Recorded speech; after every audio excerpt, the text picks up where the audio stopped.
Alright, I'm going to do a quick viewer request video here.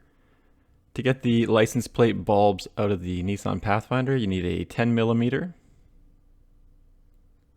and a 7mm socket. I go back in time because I've already filmed this for a different video. So take your 10mm. There's a little handle inside of the liftgate. There's a 10mm in there, so you got to remove that. Then remove the little handle. Looks like that.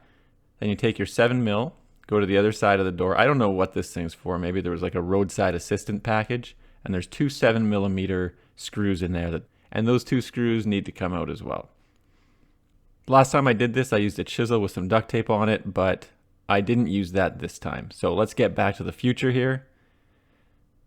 Obviously take a hit of coffee. It's getting cold out. It's the fall. And to remove the door this time, instead of using the chisel, I just use my fingers and thumb. So a little pry action there. And really you're just popping the little white clips that are attached to the door trim off of the metal portion of the door. So just come around, you see little white clips there. Those just all pop out. You do not need to take off the entire trim. I was able to get the light bulbs out with one hand while holding a camera, so it's not an issue. Very easily done. So I got to do some acrobatics with the camera here to feed it into the body of the vehicle. There's the first light bulb there. You can see it with the brown end to it. You don't need to take off the electrical connector. And I'm just going to reach in, give the gray portion a twist in the counterclockwise direction, and that's the first one that comes out. That's the driver's side. Just look like the passenger side because the camera was upside down inside of the door.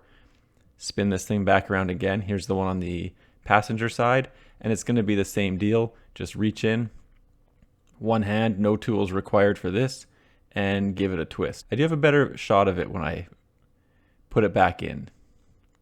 So like I said, lefty loosey, and then that bulb housing comes straight out. I don't need to replace these bulbs, so I'm just going to leave them as is so I don't have to touch them, but those bulbs are the type that just pull straight out of there. And then once you got the bulbs replaced, just reinsert it into the mounting housing, give it a little twist, it'll fit into place. That was the driver's side, and then for the passenger side, I did find a small cutout in the metal, so I got a little bit better angle here. Insert it and give it a twist. Just like that, pretty easy to install.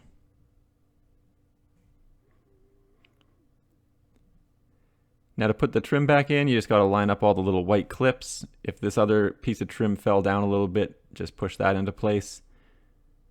Like I said, line up the white clip with the associated hole in the metal of the door and just push it in. I found you could just sort of walk around and push it into place. Throw it in fast motion here. I put the little handle back in already, took a 10mm, screwed that in. Do a change up here, get the 7mm going, and then put those two screws in to make sure that the liftgate is properly secured. Don't forget to do that, otherwise it'll be a floppy liftgate and it'll probably fall apart on you here. So that is a clutch thing to do. And again, I'm holding the camera and doing this one-handed. So overall is a pretty fast and easy process. And I will throw out one other option for you. You might be able to actually just access them through here. So there's a screw on each side of the light. The only thing I would say is that once you remove that and break the seal to these things, they might not be watertight anymore. So I would go from the back, but you might be able to go from the front. Anyway, thanks for checking out my video. Don't forget to like and subscribe.